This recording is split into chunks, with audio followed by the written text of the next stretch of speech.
Nós já vínhamos esperando isso, torcendo para que a ganância, a loucura, o espírito despótico desse ser de atitude gelada, reptiliana. O Putin é um ente reptiliano que foi treinado a vida inteira para chegar nesse tempo e nessa hora, e preparou tudo com minúcias demoníacas. Ele vem no poder já há décadas. Antes disso, ele era espião da KGB, e ele foi abrindo o seu caminho entre ardis e maldades. Ele usou a democracia depois do Yeltsin para, pela via democrática, supostamente chegar ao poder e depois disso se assentar num trono de soberania, onde ele tenta todos os dias ser o czar da Rússia. Ele se tornou anticomunista.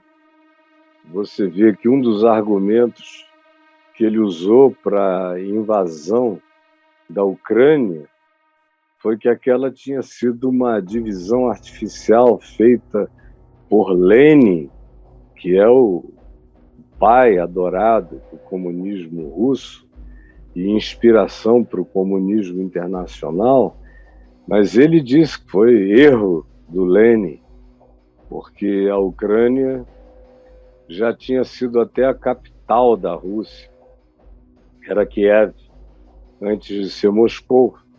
Mas depois o mundo deu muitas voltas, girou de muitas formas, e o que aconteceu é que, de fato, eles mudaram a capital para Rússia, para Ross, que é esse lugar mencionado pelo profeta Ezequiel há muitos milhares de anos atrás, no tempo em que Ross não tinha nenhuma importância, eram terras distantes, não participaram da história universal com nenhum significado, como tantos outros povos participaram, mas não, eles eram ainda naquele tempo em que Ezequiel falou isso, em cativeiro na Pérsia, eles eram um grupo distante,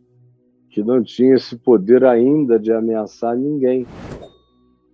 Mas cresceram no curso da história, se transformaram esse país com área territorial maior da Terra, embora nem toda ela totalmente aproveitada por causa do gelo e do frio da Sibéria, mas com muita riqueza no subsolo, e que teve uma continuidade de governança longa no Império Czarista, que se expandiu, cresceu, tomou o mundo, e foi derrubado pela Revolução Bolchevique, e que foi capitaneada por Lenin e seus camaradas, e o que depois deu lugar à estrutura totalmente estratificada e pesada do comunismo, especialmente liderado por figuras de calibres hitlerianos, como Stalin, que matou milhões e milhões sem nenhuma compaixão, um homem de perversidades. E o Putin veio justamente para restaurar isso. O plano dele desde o início é fazer a Rússia grande again, great again, que foi o mote usado pelo Donald Trump, repetindo o Putin. Putin está dizendo isso, vamos fazer a Rússia grande de novo. Queremos recuperar os territórios da antiga União Soviética. o que agora já é tarde demais para alguns países que se tornaram membros da OTAN e que antes tinham sido membros das 16, 17 repúblicas soviéticas. Mas ele conseguiu tomar a Geórgia, que queria se ligar à Europa e à OTAN. Eles foram lá e invadiram no início dessa última década dos anos 2000. Aí depois invadiram a Crimeia, que é território ucraniano, e foram anexando, como quem não quer nada, tomaram a Ucrânia para evitar um combate violento, foi deixando e foi dizendo, o seu povo manifestando a intenção de se tornar uma nação europeia, porque a maioria esmagadora da população da Ucrânia tem pavor do Putin e da Rússia, eles não confiam, sabem que as intenções são mais, mas também não querem entrar num conflito armado, porque a Rússia é o segundo maior poder atômico da Terra. Estados Unidos, Rússia, e depois vem China e vem alguns outros. Mas eles dois estão ali há muitos anos, nessa guerra nuclear, desde o fim da Segunda Guerra Mundial, a Guerra Fria, as ameaças.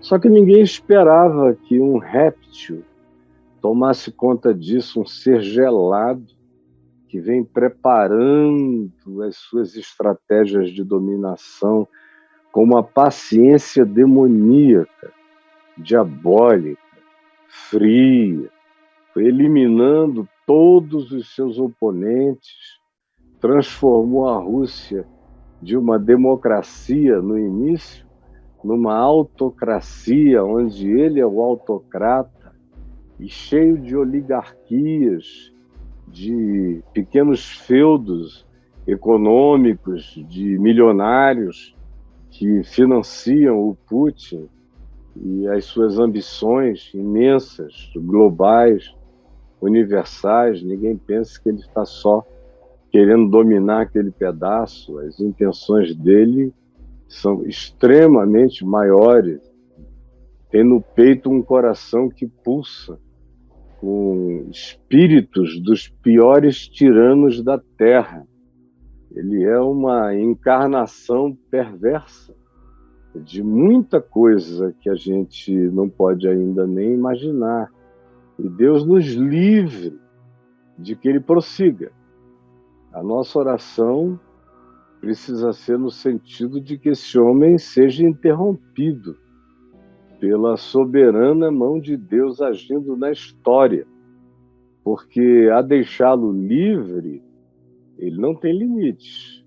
Se alguma coisa soberana, que a gente não está aqui para dar ideia para os céus, mas se não houver uma intervenção dos céus, como aconteceu com tantos outros, aconteceu com Nabucodonosor, aconteceu com Belsazar, aconteceu com alguns que foram impactados pelo choque da revelação, como Ciro Grande, aconteceu com Xerxes, com Artaxerxes, aconteceu com alguns dos generais de Alexandre, quando chegaram na terra de Israel, depois de um tempo.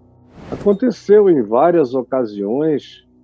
Quem é que podia imaginar que o grande império romano iria se esfrangalhar e perder todo o poder que a ele se atribuía? E tantos outros no curso da história chegaram para ficar. O Hitler disse que o Reich iria durar 1000 anos. E, graças a Deus, não passou de 10. E já foi demais. Veja o que eles fizeram em 10 anos. Outros vieram para tomar o lugar de Nabucodonosor, como Saddam Hussein, que disse que ele iria reerguer a Babilônia antiga, construiu os zigurates de Babel, do tamanho do poder dele, construiu uma Babilônia amuralhada naquela mesma região, quis ser o Nabucodonosor da contemporaneidade e acabou enforcado depois de se esconder num poço de maneira humilhante, ter as suas presunções derrubadas. Outros já chegaram com o mesmo poder de dizer: nós vamos implantar o nosso domínio, custe o que custar. Foram removidos e apagados. E alguns da nova geração já nem se lembram mais deles, como foi o caso de Osama Bin Laden, que durante algum tempo parecia ser aquele que viera, o grande profeta do Islã, das guerras santas, das expressões mais radicais, das xarias de violência. E agora ninguém sabe nem em que lugar do mar o corpo dele foi afogado e devorado na profundeza do abismo, de modo que as novas gerações, se você não explicar quem foi, já nem lembram mais que essa figura existiu, como tantas outras que vão, que passam. E a minha oração, especialmente no dia de hoje, é pelo povo da Ucrânia, que já está escondido em metrôs. Eles nunca imaginaram que o Putin iria ter a ousadia, a audácia de chegar até Kiev com bombardeios que começaram ontem à noite. Ele sempre mentindo. Ele é, como todo déspota, um mentiroso. Um mentiroso. A gente conhece aqui, entre nós, os ensaios de déspota. E a gente vê que as mesmas características de caráter estão presentes. Mentem, mentem, mentem. Se não dá certo, voltam atrás e criam outra narrativa, mas são pais da mentira. Ontem mesmo o Putin disse: nós vamos ficar só na área das províncias, dos separatistas, que ele tinha reconhecido a validade. Por que ele reconheceu a validade unilateral da tomada daquelas terras pelos separatistas? Porque era para poder mover as tropas dele para dentro do território ucraniano. E uma vez que ele movesse para dentro daquela parte leste do território, ele já estava com o pé lá dentro. Ele já estava pisando naquele chão. Aí disse: não, daqui eu não vou passar, são tropas de paz. Daqui nós não passaremos. E os países europeus e a comunidade da OTAN acreditou, fez sanções leves, cortou o cachorro-quente, o hambúrguer, umas besteirinhas, só para não ficarem sem nenhuma ação. Mas aquilo era só uma preparação que não durou nem 24 horas. À noite, as bombas já podiam ser vistas caindo de madrugada em Kiev, de uma maneira perversa e covarde, maligna, interesses vis, demoníacos, desnecessários, só ganância, só essa coisa de Satanás. Esse é um cara que tenta transformar pedra em pães. Esse é um cara que não tem medo de se arriscar no pináculo do templo, faz qualquer negócio para que o poder dele seja reconhecido. Esse é um cara que se ajoelhou diante do diabo e que negociou os poderes do mundo. Vocês estão olhando nos olhos de um ser possuído pelo mal. Eu sei que tem muita gente aqui politicamente correta, tem gente que não sabe nem se posicionar nisso, porque o Putin, como eu disse, é um anticomunista. Tudo que ele não quer na vida é comunismo. O comunismo ele teria que discutir o assunto no Politburo, iria correr o risco de perder o poder como secretário-geral, de modo que ele criou um Kremlin de brincadeira, de gente que só vota unanimemente e pessoas que estão todos na dependência financeira. Ele deu poder econômico para todo aquele grupo que você olha ali, que parece um parlamento de bonecos, sentados à distância, ninguém chega perto, ninguém tem voz, ninguém fala nada, todo mundo depende, eles foram comprados e aceitaram ser comprados, dizem sim para todas essas posições e ele odeia o comunismo. E qualquer associação dele com países que se dizem comunistas, comunismo mesmo já não existe na Terra, nunca existiu, desde a Revolução Cubana, foi o único ensaio comunista que houve no planeta, realmente foi aquele. O resto é ditadura e não é do proletariado, como na Coreia do Norte e como foi na Rússia durante tantos anos, especialmente na dominação de Stalin, aqui na Venezuela. Você tem tudo, menos comunismo. O Maduro está lá comendo variedades e comidas finíssimas, e a corte dele também se servindo do melhor do mundo, sentados em cima da maior reserva de petróleo do planeta, que faz todas as outras ficarem pequenas, inclusive as reservas russas. A Rússia só tem o poder de refinamento e venda maior, e muito maior, e a Venezuela não, mas o potencial petrolífero da Venezuela é incomparável. A Arábia Saudita fica pequenininha perto do que tem no subsolo venezuelano.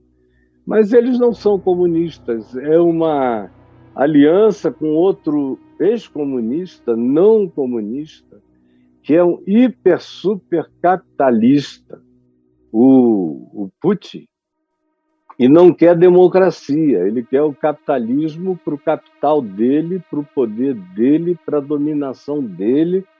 Ele usa o capitalismo como empoderamento do seu poder tirânico, e que não tem limites e nem pretende ter, e não é novidade, já houve muitos outros antes dele que tiveram sonhos e pesadelos projetados sobre o resto da humanidade idênticos, do mesmo tamanho ou até ambições maiores. A gente não sabe ainda de que tamanho serão as dele. Mas eu, desde ontem à noite, quando vi o início disso, eu estava deitado na cama com a minha mulher, que chegou de viagem ontem, e nós estávamos vendo já bem tarde os jornais, quando houve a interrupção de um plantão na Globo News, dizendo a invasão começou.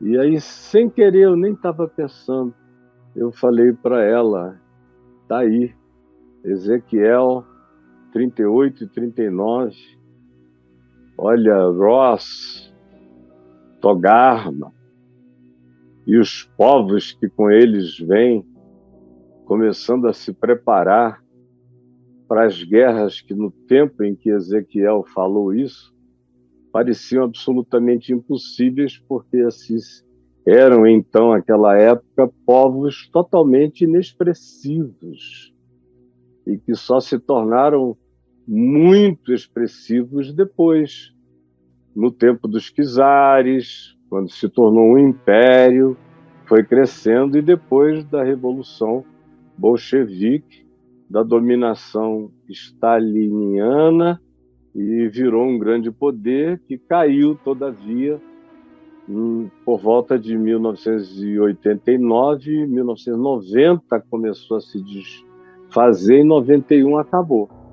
E eu ainda visitei Moscou no tempo em que a União Soviética existia, mas já estava se esfacelando com o sopro da chamada Glasnost.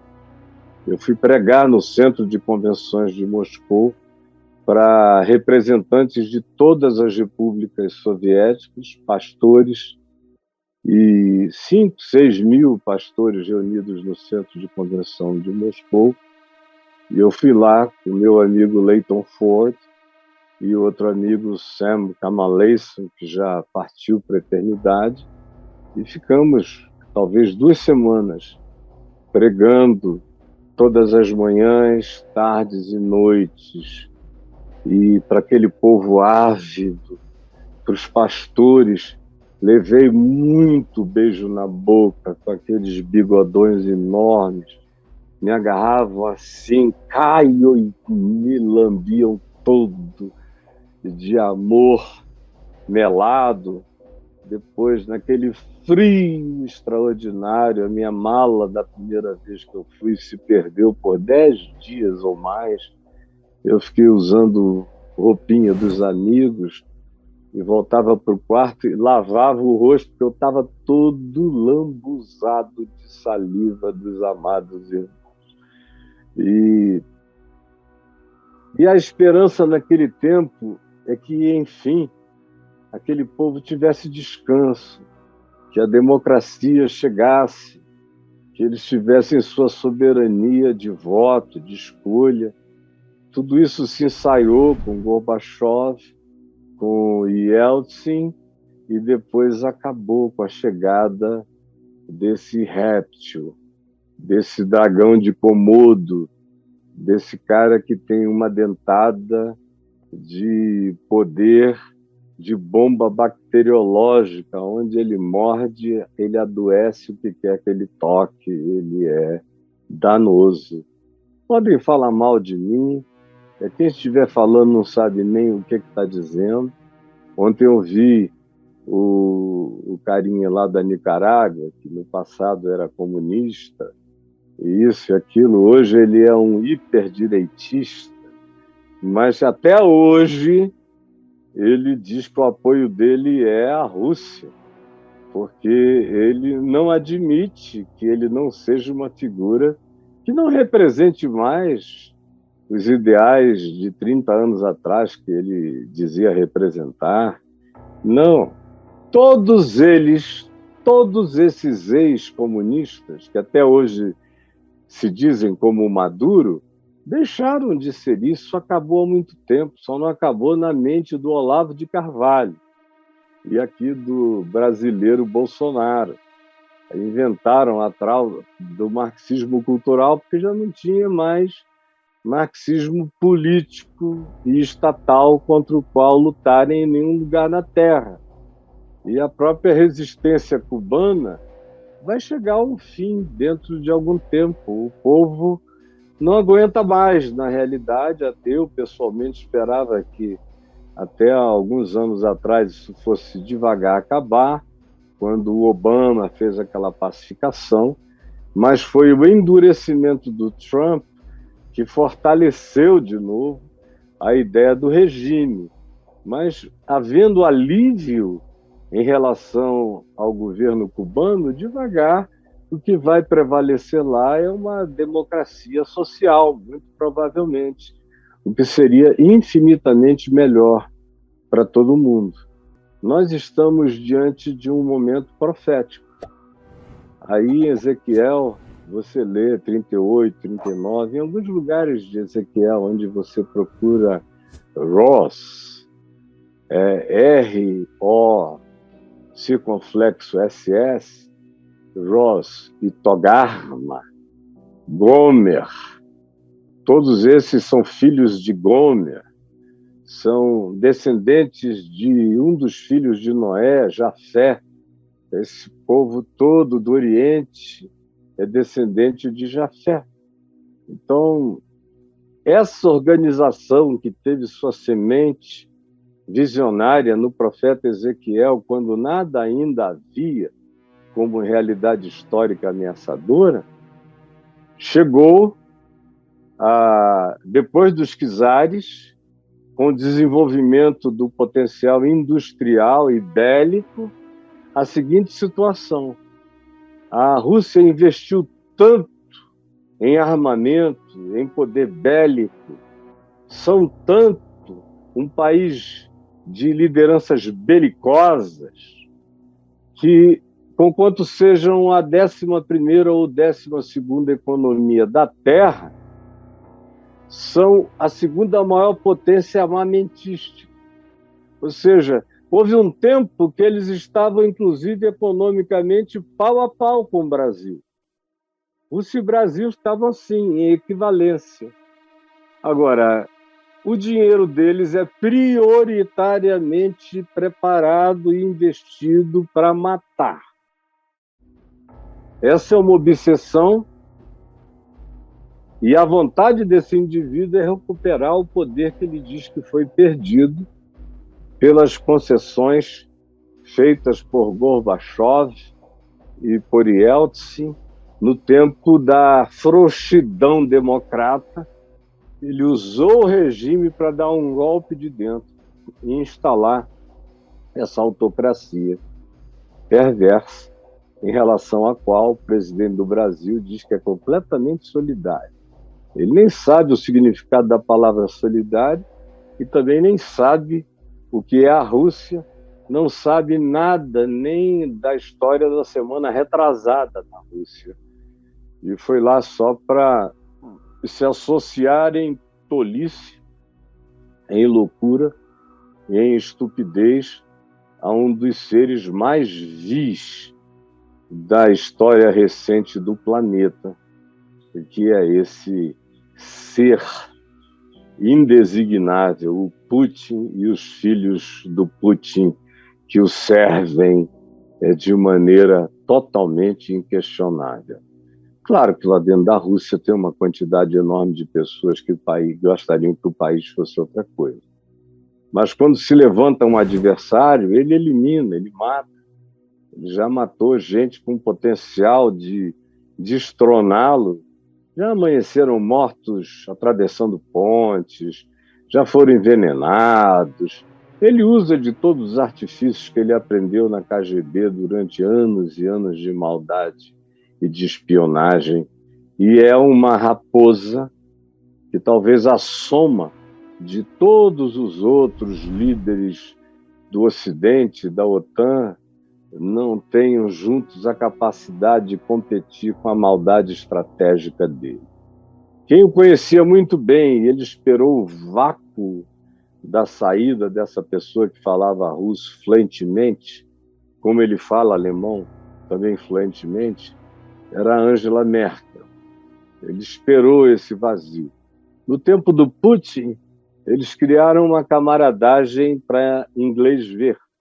A razão parece que todo mundo esqueceu qual é. É porque o Putin, o Trump andou por lá, antes de ser presidente, como empresário, fez parte de algumas surubas, e o Putin grava tudo, não tem ninguém que entre lá, importante, significativo, que não seja gravado, em áudio e em vídeo, com microcâmeras, com gravações de áudio à distância, com toda a tecnologia de espionagem, e eles são também os reis dos hackeamentos, sabem tudo. E o Trump ficou sabendo que o Putin tinha as gravações dele mais imorais, indecentes e irrepetíveis, que se viessem à luz, tornariam-no completamente inviável para qualquer coisa. Então ele, muito esperto, o que ele fez? Como ele, por exemplo, não sabia lidar com a questão da Coreia do Norte, ele ficou amigo do gordinho e foi lá e fez cena, não resolveu nada. Nada, nada, nada. Continua tudo igual. Com Putin foi a mesma coisa. Ele ficou amigo do Putin. E, deixa isso para lá, vem para cá, o que tem? E o Putin o manteve comendo na palma da mão dele. Agora, o atual governo americano ele não tem o que oferecer, ele não tem o que barganhar. tudo voltou à vaca fria de antes.